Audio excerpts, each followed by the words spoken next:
Welcome back to the channel.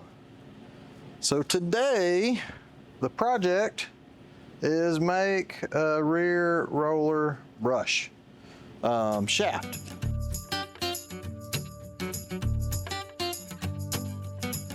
For I got any DPAs that have a rear roller brush.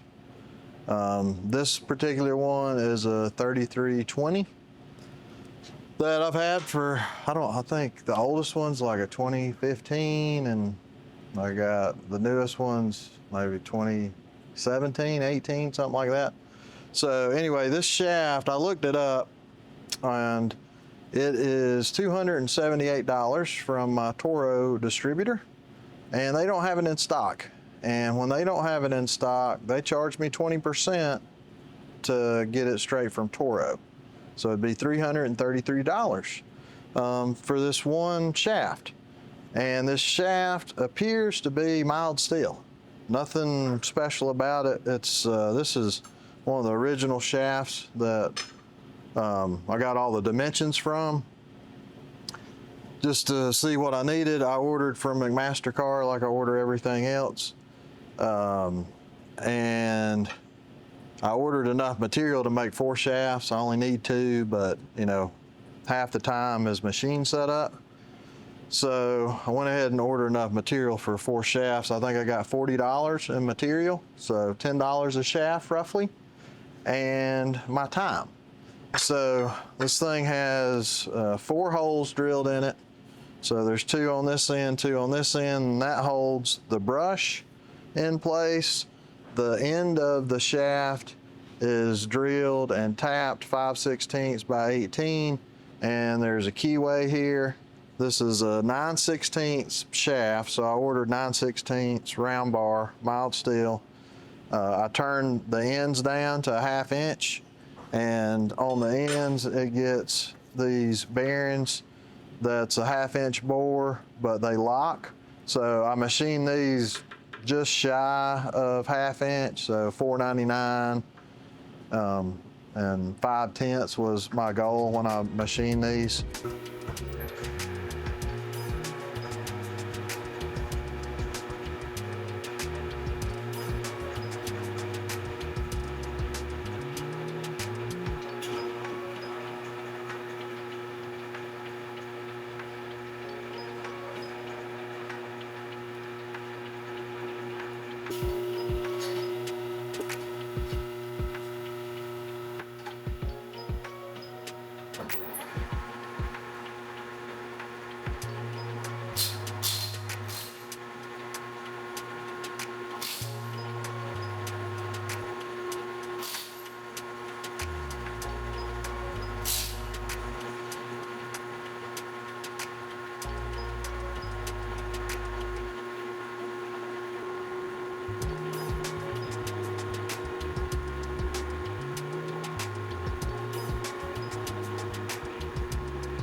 All right, so we're ready to drill some holes in our shaft. Both ends of the shaft is machined. So this is a 9/16 mild steel. Nothing special about this that I ordered from McMaster-Carr.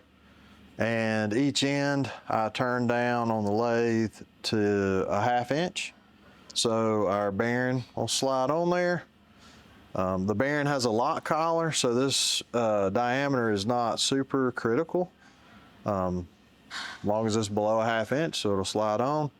But I got all the, it's really close, like $4.99, you know, 1/1000. So it's a slip fit, just slides right on.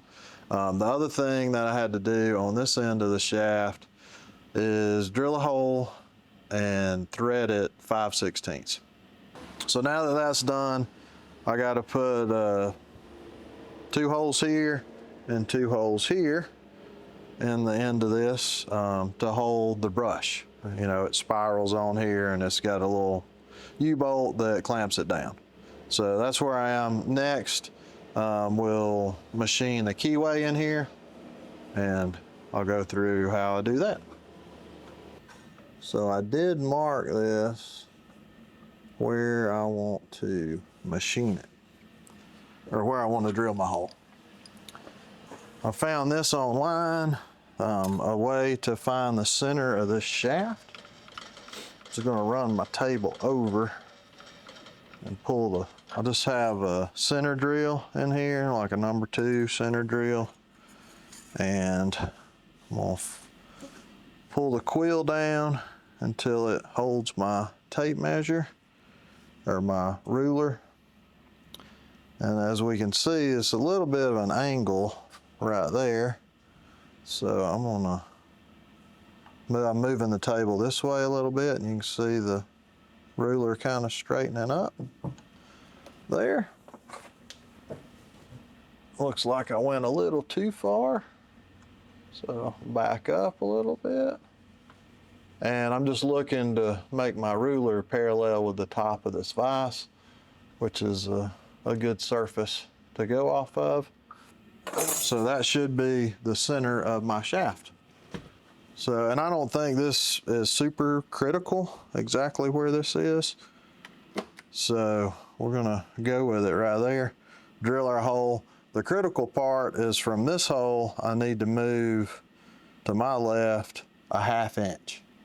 And that is really easy to do with the DRO. But I'm gonna go ahead and get this hole started.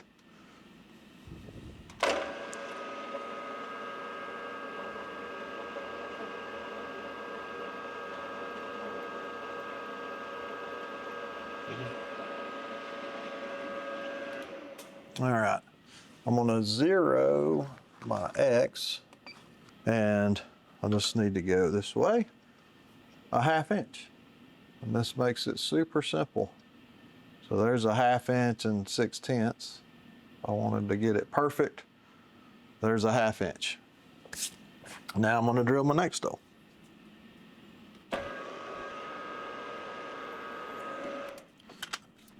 And I'm actually working up to a number 8 drill. I don't know why that was the size, but it's a little bigger than 3/16. So I just got this with the center drill right now. I'm gonna put in an 1/8 inch bit and drill that through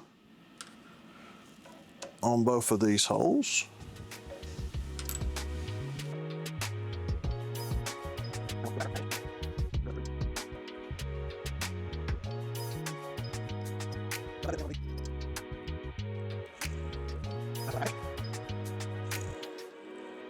This is my first experience with a DRO, but I really love it.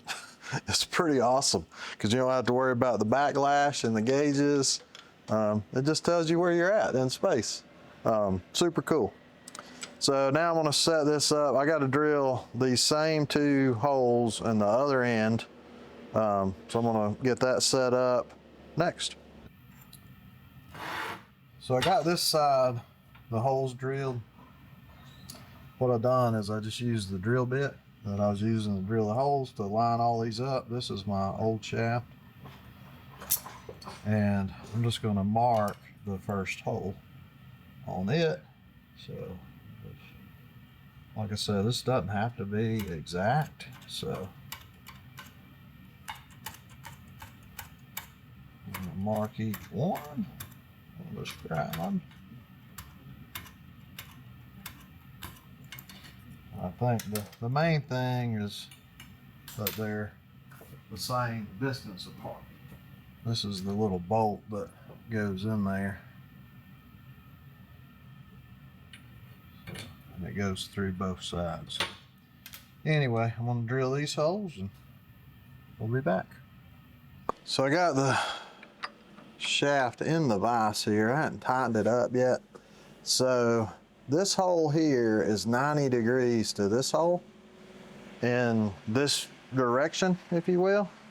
So I just stuck my drill bit back in here and I'm gonna use it just to eyeball and get it where it's pretty close to 90 degrees. Went a little too far. Somewhere right there. Looks about like 90 degrees.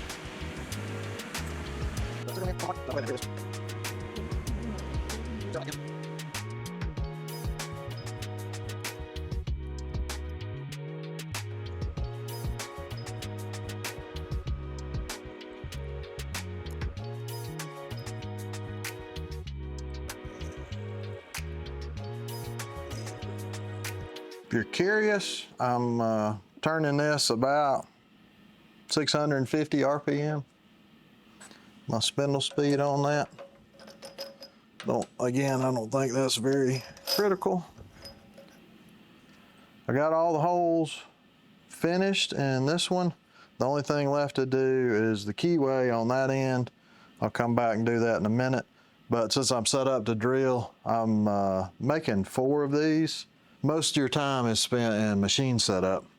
So once I'm set up here, it will go pretty quick to drill, 6 more holes. Won't take that long, so.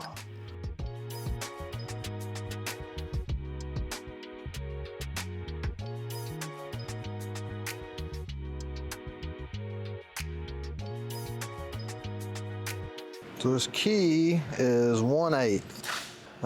This shaft here, it's less than 7/16, a little more than 3/8.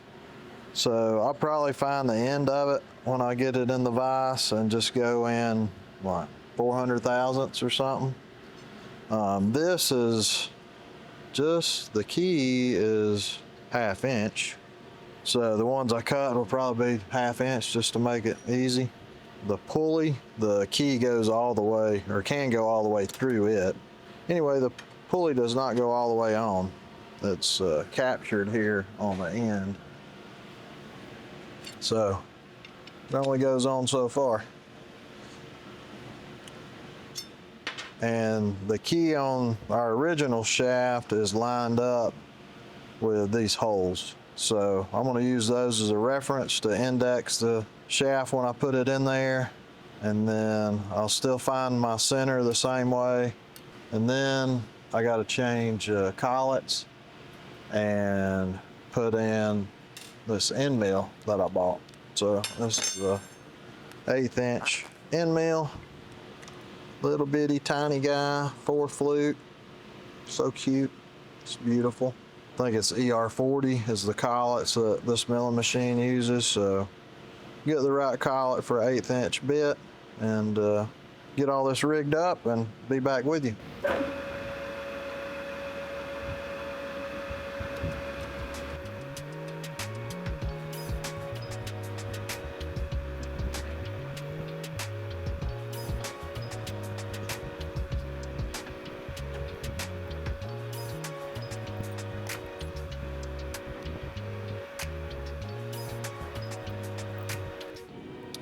Just a fun project too.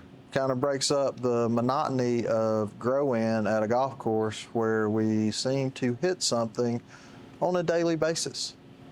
You would think at some point we would stop hitting stuff, but it hadn't happened yet. But we're only, 4 months into mowing. We'll see how long this lasts. Hopefully it's short-lived. Until next time, see you, bye.